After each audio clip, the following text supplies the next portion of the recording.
ਵਾਹਿਗੁਰੂ ਜੀ ਕਾ ਖਾਲਸਾ ਵਾਹਿਗੁਰੂ ਜੀ ਕੀ ਫਤਿਹ। ਇੱਕ ਬਾਣੀ ਚੈਨਲ ਵੇਖਣ ਵਾਲੇ ਸਾਰੇ ਦਰਸ਼ਕਾਂ ਦਾ ਮੈਂ ਰਮਨਦੀਪ ਕੌਰ ਨਿੱਘਾ ਸਵਾਗਤ ਕਰਦੀ ਹਾਂ।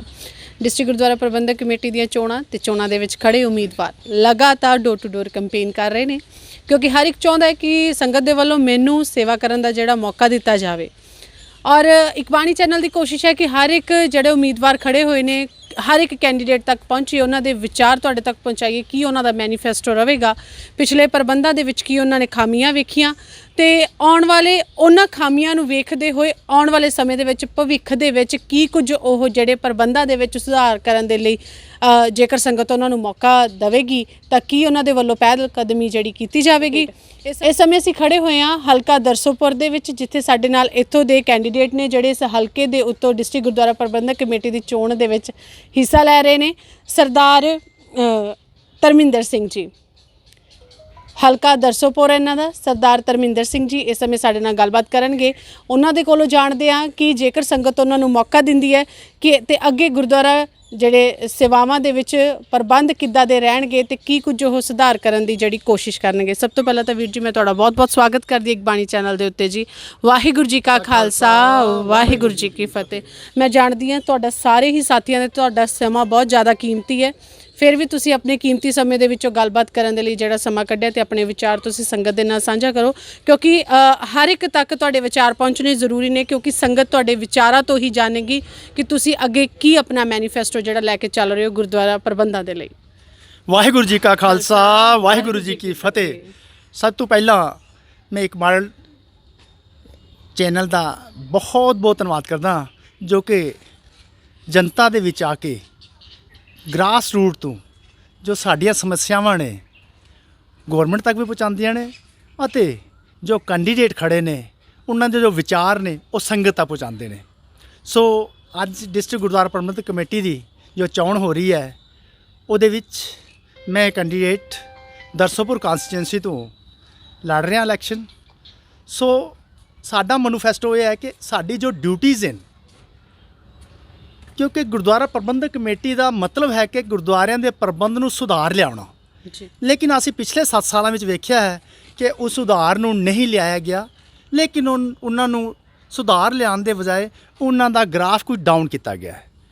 ਸਭ ਤੋਂ ਪਹਿਲਾਂ ਮੇਰੀ ਇਹ ਕੋਸ਼ਿਸ਼ ਹੋਵੇਗੀ ਕਿ ਜੋ ਖਾਸ ਤੌਰ 'ਤੇ ਰਾਗੀ, ਪਾਠੀ ਅਤੇ ਕੀਰਤਨੀਏ ਜੋ ਨੇ ਉਹਨਾਂ ਦੀ ਆਰਥਿਕ ਜੋ ਫਾਈਨੈਂਸ਼ੀਅਲ ਉਹਨਾਂ ਦੀ ਸੈਲਰੀ ਜਿਹੜੀ ਆ ਉਹ ਇਨਕਰੀਜ਼ ਕਰਾਂਗੇ, ਕਿਉਂਕਿ ਅੱਜ ਮਹਿੰਗਾਈ ਦਾ ਬੜਾ ਜ਼ਮਾਨਾ ਹੈ ਤਾਂ ਸੈਲਰੀਜ਼ ਉਹਨਾਂ ਦੀ ਬਹੁਤ ਘੱਟ ਨੇ। ਉਸ ਤੋਂ ਬਾਅਦ ਡਿਸਟ੍ਰਿਕਟ ਗੁਰਦੁਆਰਾ ਪ੍ਰਬੰਧਕ ਕਮੇਟੀ ਦਾ ਇਹ ਫਰਜ਼ ਬਣਦਾ ਹੈ ਕਿ ਜਿਵੇਂ ਕਿ ਤੁਸੀਂ ਵੇਖਿਆ ਹੋਣਾ ਕਿ ਪੰਜਾਬੀ ਦਾ ਗਲਾ ਘੋਟਿਆ ਗਿਆ, ਸਟੇਟ ਤੋਂ ਪੰਜਾਬੀ ਨੂੰ ਖਤਮ ਕੀਤਾ ਗਿਆ, ਔਰ ਇਹ ਪਿਛਲੇ 7 ਸਾਲਾਂ ਵਿੱਚ ਹੀ ਹੋਇਆ। ਜਿਹੜੀ ਕਿ ਪਿਛਲੀ ਕਮੇਟੀ ਸੀਗੀ ਉਹ ਉਹਨਾਂ ਦੀ ਨਾ ਸਮਝੀ ਨਾਲ ਇਹ ਹੋਇਆ ਹੈ। ਅਸੀਂ ਸਭ ਤੋਂ ਪਹਿਲਾਂ ਸਾਡੀ ਇਹ ਕੋਸ਼ਿਸ਼ ਹੋਵੇਗੀ ਕਿ ਪੰਜਾਬੀ ਜਿਹੜੀ ਹੈ ਜੰਮੂ ਕਸ਼ਮੀਰ ਸਟੇਟ ਦੇ ਵਿੱਚ ਲਾਗੂ ਕਰਵਾਈਏ। ਉਸ ਤੋਂ ਉਪਰੰਤ ਅੱਜ ਤੁਸੀਂ ਵੇਖੋ, ਅਸੀਂ ਵੇਖਦੇ ਹਾਂ ਕਿ ਜਿਵੇਂ ਗੁਰੂ ਗੋਬਿੰਦ ਸਿੰਘ ਜੀ ਮਹਾਰਾਜ ਦਾ ਪ੍ਰਕਾਸ਼ ਪੁਰਬ ਆਉਂਦਾ ਹੈ ਜਾਂ ਗੁਰੂ ਨਾਨਕ ਦੇਵ ਜੀ ਦਾ ਸਮਾਧ ਤੇ ਚਾਂਦਪੁਰਾ ਸਮਾਧ ਤੇ ਗੁਰੂ ਨਾਨਕ ਦੇਵ ਜੀ ਗੁਰਦੁਆਰਾ ਗੁਰੂ ਨਾਨਕ ਦੇਵ ਜੀ ਮਹਾਰਾਜ ਦੇ ਉੱਥੇ ਕੀ ਕੀਤਾ ਜਾਂਦਾ ਹੈ ਕਿ ਉੱਥੇ ਇੱਕ ਪੱਤਰ ਪੜ੍ਹਿਆ ਜਾਂਦਾ ਹੈ, ਲੇਕਿਨ ਉਹਨੂੰ ਫਿਰ ਉਸ ਤੋਂ ਬਾਅਦ ਕੂੜੇ ਵਿੱਚ ਸੁੱਟਿਆ ਜਾਂਦਾ ਹੈ।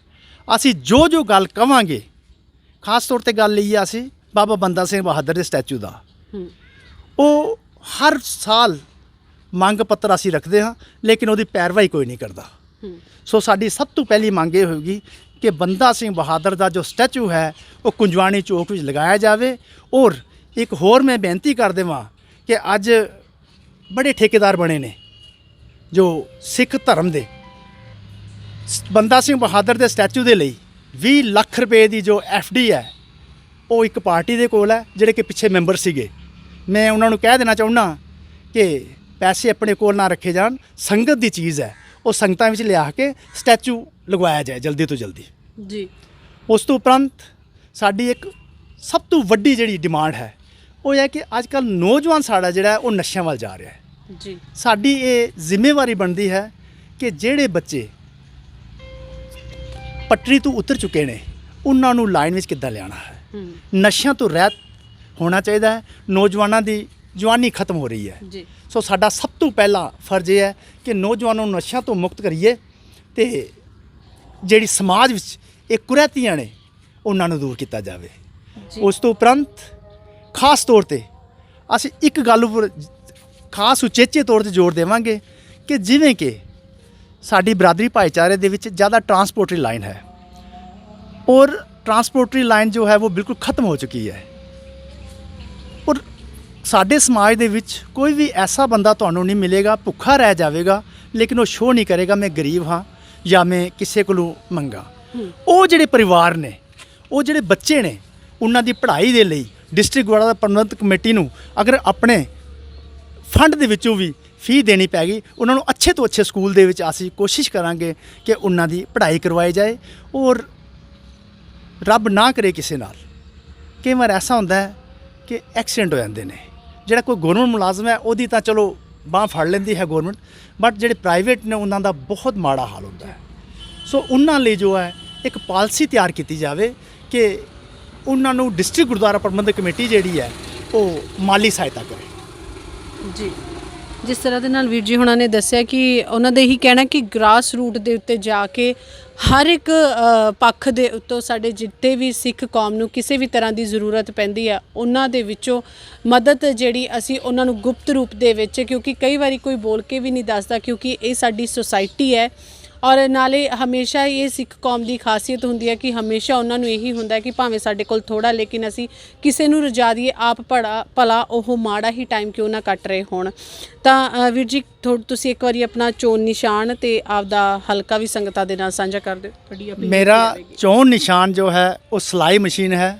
ਮੈਂ ਧਰਮਿੰਦਰ ਸਿੰਘ ਹਾਂ। ਇੱਕ ਦੋ ਗੱਲਾਂ ਤੁਹਾਡੇ ਨਾਲ ਹੋਰ ਕਰਨਾ ਚਾਹਾਂਗਾ ਕਿਉਂਕਿ ਇਲੈਕਸ਼ਨ ਦੇ ਵਿੱਚ ਜਿਹੜਾ ਵੀ ਕੈਂਡੀਡੇਟ ਆਉਂਦਾ ਹੈ ਉਹ ਬੜੀਆਂ ਗੱਲਾਂ ਕਰਦੇ ਨੇ ਕਿ ਅਸੀਂ ਇਹ ਕਰਾਂਗੇ ਉਹ ਕਰਾਂਗੇ, ਲੇਕਿਨ ਮੈਂ ਇਹ ਗੱਲ ਕਹਿ ਦੇਣਾ ਚਾਹੁੰਦਾ ਕਿ ਮੈਂ ਕੋਈ ਬਹੁਤ ਅੱਛਾ ਕੈਂਡੀਡੇਟ ਨਹੀਂ, ਲੇਕਿਨ ਤੁਸੀਂ ਇਹ ਚੀਜ਼ ਦਾ ਹਲਕਾ ਦਰਸੋਪੁਰ ਦੇ ਵਿੱਚ ਦੇਖਣਾ ਹੈ ਕਿ ਪਾਸਟ ਦੇ ਵਿੱਚ ਜਿਹੜਾ ਬਰਾਦਰੀ ਭਾਈਚਾਰੇ ਵਿੱਚ ਅੱਛਾ ਵਿਚਰਿਆ ਹੈ, ਜਿਹਨੇ ਬਰਾਦਰੀ ਭਾਈਚਾਰੇ ਦੀ ਸੇਵਾ ਕੀਤੀ ਹੈ, ਉਹੀ ਤੁਹਾਡੀ ਵੋਟ ਦਾ ਹੱਕਦਾਰ ਹੈ। ਨਾਲ ਹੀ ਇੱਕ ਹੋਰ ਗੱਲ ਮੈਂ ਸਪਸ਼ਟ ਕਰ ਦੇਣਾ ਚਾਹੁੰਦਾ ਕਿ ਕੁਝ ਜੋ ਕਮਜ਼ੋਰ ਕੈਂਡੀਡੇਟ ਹੁੰਦੇ ਨੇ, ਖਾਸ ਤੌਰ ਤੇ ਤੁਸੀਂ ਵੇਖਿਆ ਹੋਣਾ ਤੁਹਾਡੇ ਚੈਨਲ ਨੇ 4 ਤਰੀਕ ਨੂੰ ਜੋ ਸਿੰਬਲ ਕੈਂਪ ਵਿਖੇ ਸ਼ਹੀਦੀ ਦਿਵਸ ਮਨਾਇਆ ਜਾਂਦਾ ਹੈ, ਉਹਦੇ ਵਿੱਚ ਤੁਸੀਂ ਹੀ ਪੂਜਨੀਆ ਅਤੀ ਸਤਿਕਾਰਯੋਗ ਪੂਜਨੀਆ ਮਾਨ ਸਾਹਿਬ ਜੀ ਦੀ ਜੋ ਸਟੇਟਮੈਂਟ ਤੁਸੀਂ ਹੀ ਜਾਰੀ ਕੀਤੀ ਸੀਗੀ ਕਿ ਮਾਨ ਸਾਹਿਬ ਜੀ ਨੇ ਕਿਹਾ ਸੀਗਾ ਕਿ ਮੇਰਾ ਕੋਈ ਕੈਂਡੀਡੇਟ ਨਹੀਂ ਹੈ, ਜੋ ਵੀ ਜਿੱਤ ਕੇ ਆਵੇਗਾ ਉਹ ਮੇਰਾ ਕੈਂਡੀਡੇਟ ਹੋਵੇਗਾ, ਮੇਰਾ ਕੋਈ ਪੋਸਟਲ ਨਾਂ ਨਹੀਂ ਲਿਖੇਗਾ,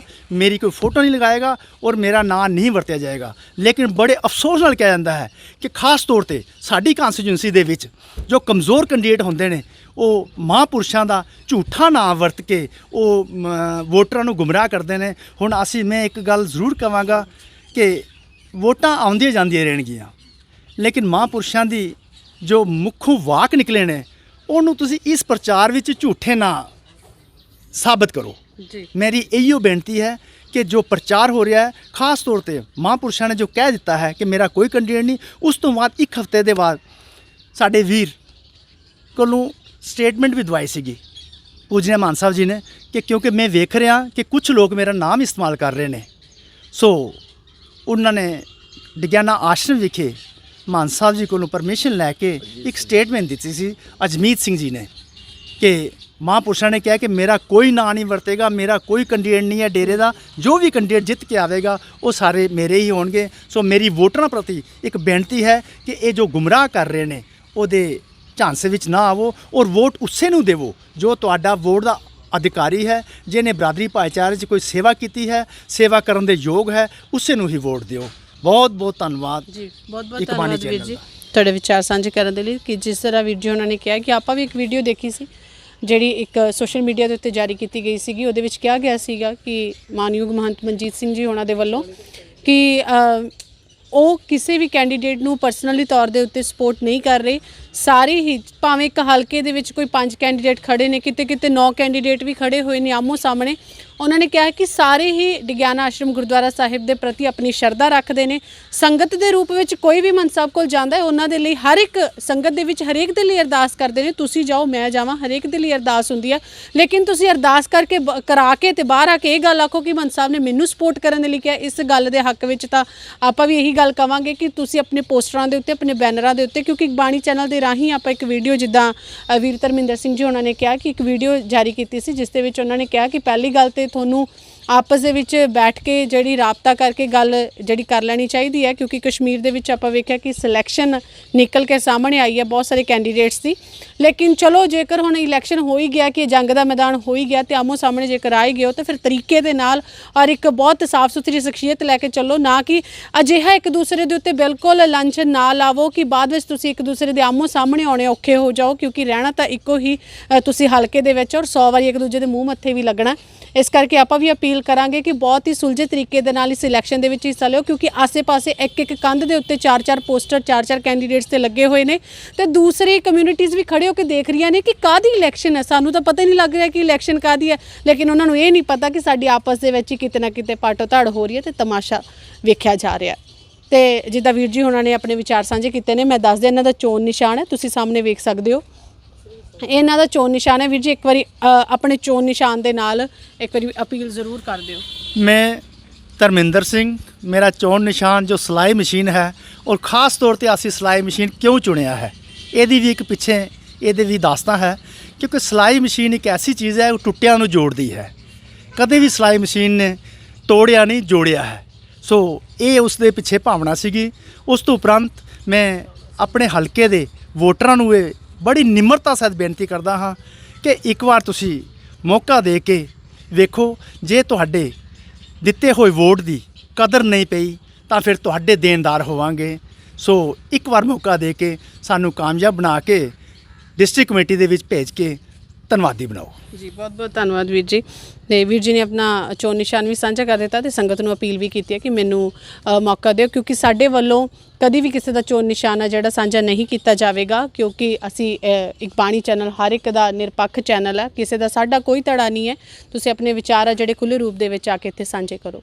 ਵੇਲਾ ਹੋ ਗਿਆ ਤੁਹਾਡੇ ਤੋਂ ਇਜਾਜ਼ਤ ਲੈਣ ਦਾ, ਮੈਨੂੰ ਦਿਓ ਇਜਾਜ਼ਤ। ਵਾਹਿਗੁਰੂ ਜੀ ਕਾ ਖਾਲਸਾ, ਵਾਹਿਗੁਰੂ ਜੀ ਕੀ ਫਤਿਹ।